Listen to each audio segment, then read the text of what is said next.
राजस्थान के टोंक में पीएम मोदी की रैली, संपत्ति सर्वे, मंगलसूत्र का किया जिक्र, कहा यह आपको मंजूर है क्या? क्या मंगलसूत्र पर हाथ लगा सकते हैं? इस पंजे की यह ताकत?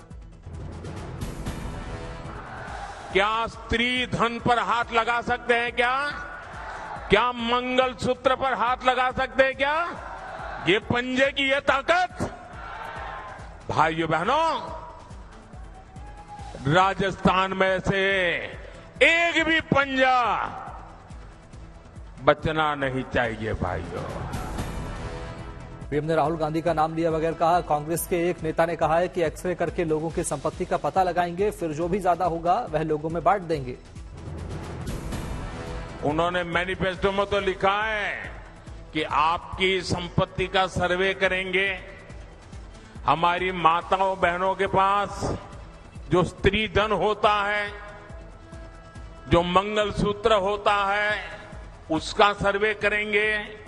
और फिर उनके एक नेता ने तो भाषण में कहा, एक्सरे किया जाएगा।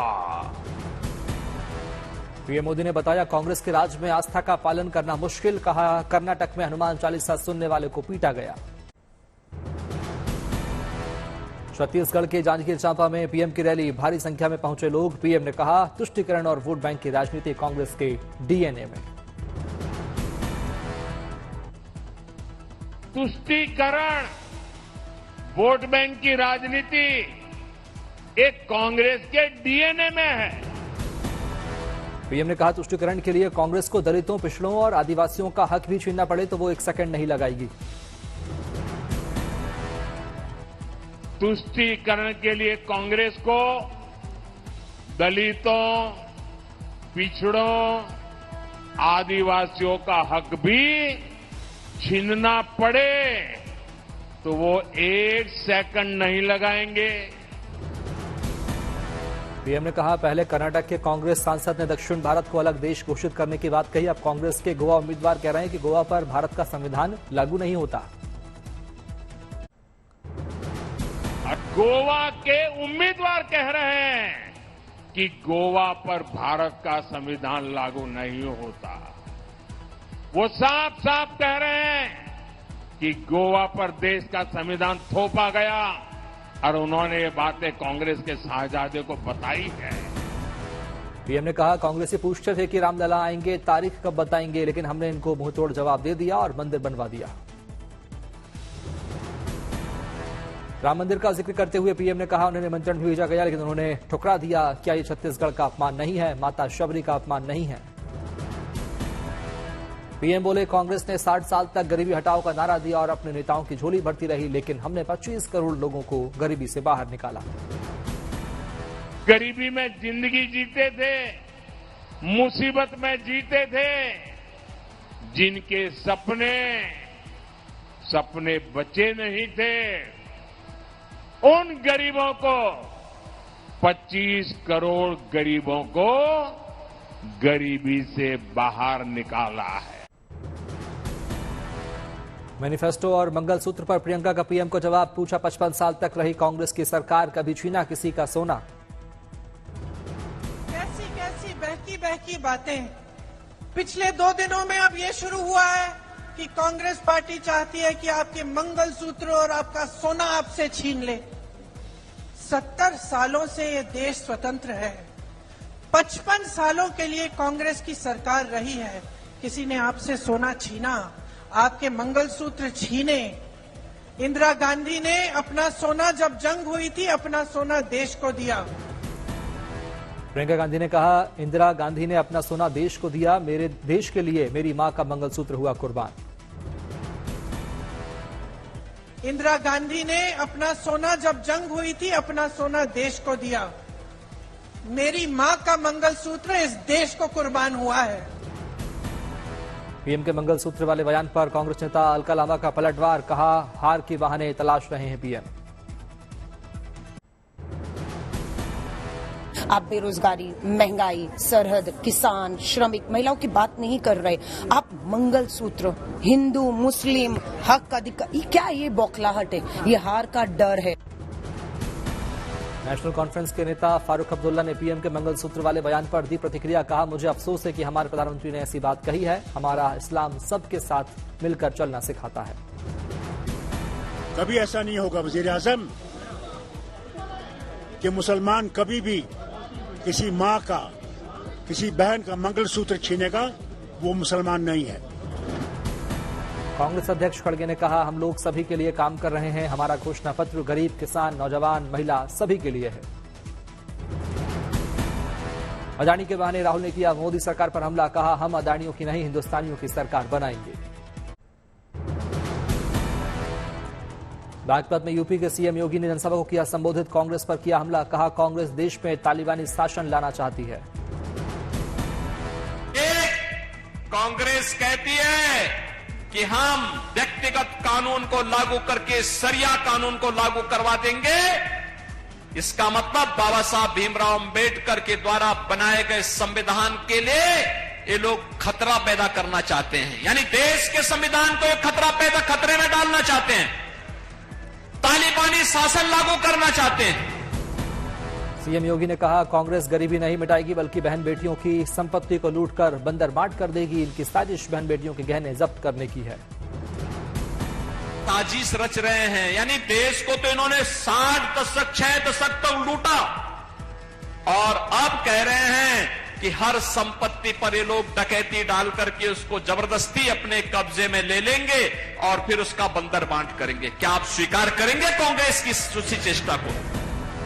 मनोज तिवारी ने कहा, पीएम मोदी ने सबकी आंखें खोल दी है। कांग्रेस के मैनिफेस्टो में कहा गया है कि हम आएंगे तो मुस्लिम पर्सनल लॉ लागू करेंगे। यूपी के मेरठ में सीएम योगी ने किया रोड शो। बड़ी संख्या में उमड़े लोग। राजस्थान के पाली में कंगना रनौत ने किया रोड शो। उमड़ा जनसैलाब। वृंदावन में हेमा मालिनी ने निकाला रोड शो। सड़कों पर समर्थकों का लगा तांता। मथुरा से बीजेपी प्रत्याशी है हेमा मालिनी। सिलीगुड़ी में कूच बिहार से बीजेपी प्रत्याशी नीतीश प्रमाणिक ने निकाला रोड शो। शुभेंदु अधिकारी भी रहे मौजूद। असम के नगाव से बीजेपी प्रत्याशी सुरेश बोरा के लिए प्रचार करते नजर आए पीयूष हजारिका। रोड शो में समर्थकों का दिखा सैलाब। महाराष्ट्र के अकोला में अमित शाह की रैली। राम मंदिर का किया जिक्र। कहा, सालों तक कांग्रेस ने राम मंदिर को लटका कर रखा, लेकिन मोदी राज के काम में ये पूरा हुआ। राम मंदिर को अटका कर रखा, भटका कर रखा, लटका कर रखा। आपने मोदी जी को दूसरी बार प्रधानमंत्री बनाया। मोदी जी ने 5 ही साल में भूमि पूजन भी किया, केस भी जीता और प्राण प्रतिष्ठा कर कर जय श्री राम कर दिया। मंगलुरु में पुलिस का फ्लैग मार्च। आने वाले आम चुनाव के लिए सुरक्षा व्यवस्था का जायजा लेने के लिए निकाला पुलिस मार्च।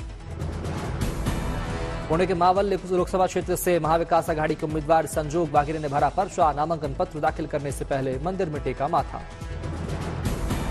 कर्नाटक के रामनगर जिले में डीके शिव कुमार ने किया प्रचार। बोले, मुझ पर रखे भरोसा, जरूर बनूंगा सीएम।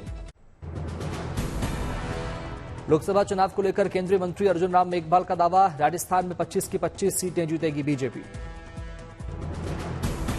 झारखंड के खूंटी में रक्षा मंत्री राजनाथ सिंह ने की जनसभा। कांग्रेस के संपत्ति सर्वे को लेकर साधा निशाना। मध्य प्रदेश के रीवा में बीजेपी अध्यक्ष जेपी नड्डा ने की जनसभा। मोदी सरकार की गिनाई उपलब्धियां। छतरपुर में सीएम मोहन यादव की सभा में मंच पर भीड़ बढ़ जाने से टूटा मंच। टला बड़ा हादसा। कटिहार में सीएम नीतीश कुमार ने जनसभा को किया संबोधित। जेडीयू प्रत्याशी दुलाल चंद के लिए वोट की अपील। कर्नाटक के चित्रदुर्ग में प्रियंका गांधी ने सार्वजनिक रैली को किया संबोधित। बेरोजगारी के मुद्दे पर केंद्र को घेरा। पश्चिम बंगाल के वीरभूम में मुख्यमंत्री ममता बनर्जी ने जनता को किया संबोधित। केंद्र सरकार पर साधा निशाना। नागौर में राष्ट्रीय लोकतांत्रिक पार्टी के सुप्रीमो हनुमान बेनीवाल ने हेलीकॉप्टर से किया चुनावी दौरा। बोले, इस बार राजस्थान में इंडिया गठबंधन के लिए अच्छा माहौल। आंध्र प्रदेश के विशाखापट्टनम में सीएम जगनमोहन रेड्डी ने चुनावी रैली को किया संबोधित। आंध्र प्रदेश की 25 सीटों पर चौथे चरण में होनी है वोटिंग। गुवाहाटी में आईयूडीएफ ने जारी किया मैनिफेस्टो। रफीकुल रहमान ने जताई बीजेपी की हार की तमन्ना। बोले, नहीं चाहते असम या दिल्ली में बने बीजेपी सरकार। केंद्रीय मंत्री अर्जुन मुंडा ने झारखंड की खूंटी लोकसभा क्षेत्र से भरा नामांकन, बोले पूरे देश को यकीन दोबारा सत्ता में लौटेगी बीजेपी। आसनसोल लोकसभा सीट से बीजेपी उम्मीदवार एसएस अहलूवालिया ने भरा पर्चा, नामांकन के बाद कहा आसनसोल की जनता बीजेपी के साथ। अमेठी लोकसभा क्षेत्र सीट से बीजेपी प्रत्याशी और केंद्रीय मंत्री स्मृति ईरानी ने कांग्रेस पार्टी पर तंज, बोली जनता 20 मई को मोदी का हनुमान बनकर कांग्रेस की भ्रष्ट लंका में अपनी पूंछ से आग लगाएगी। चुनाव को लेकर कलकत्ता हाईकोर्ट का सख्त रुख, कहा पश्चिम बंगाल में जहां जहां रामनवमी के दौरान सांप्रदायिक हिंसा हुई वहां नहीं होगा लोकसभा चुनाव। हाईकोर्ट ने कहा चुनाव 7 मई और 13 मई को है, हम कहेंगे कि चुनाव कराने ही नहीं चाहिए, चुनाव का क्या फायदा। राजधानी दिल्ली में मौसम ने ली करवट, दिल्ली के कई हिस्सों में अचानक आई आंधी, बारिश भी हुई। दिल्ली के इंडिया गेट से बदले मौसम की आई तस्वीरें सामने, कहीं दिखा इंद्रधनुष तो कहीं बारिश से सराबोर हुई सड़कें। दिल्ली के कालकाजी इलाके में तेज हवा के साथ हुई झमाझम बारिश, पूर्वी दिल्ली के यमुना विहार गोकुलपुरी में भी बारिश। दक्षिणी दिल्ली के वसंत कुंज में आंधी और बारिश के चलते राहत, बारिश से तापमान में गिरावट। नोएडा में भी बदला मौसम का मिजाज, आंधी और तेज हवाओं के साथ हुई बारिश।